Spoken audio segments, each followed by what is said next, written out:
আসসালামু আলাইকুম। আজকে শুক্রবার আর আজকে যাচ্ছি রাজবাড়িতে কিমা পুরি খাওয়ার জন্য আর হচ্ছে চপ খাওয়ার জন্য।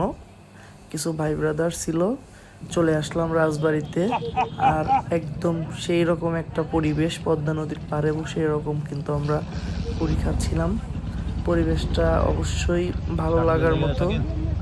দেখুন পরিবেশটা কত সুন্দর। এখানে কিন্তু চাইলে আপনারাও ঘুরে আসতে পারেন। রাজবাড়ি থেকে অল্প একটু দূরে। যাই হোক, পদ্মা নদীর পাড়ে আমরা ছিলাম প্রায় হচ্ছে 5 জন। সেই স্বাদ না ভাই, দেখতেই পাচ্ছেন দারুণ কিন্তু সেই এক বিনোদন। পরিবেশ। আর বাইকও অনেক ছিল। আমরা এখানে শুধু যে আমরাই আসছি এরকম না, এখানে কিন্তু আরো অনেকেই আসছিল। তো এখান থেকে খাওয়ার পরে আবার চপ অর্ডার হয়েছে, স্পেশাল চপ। চপটা নাকি অনেক সুস্বাদু, যার জন্য চলে আসা।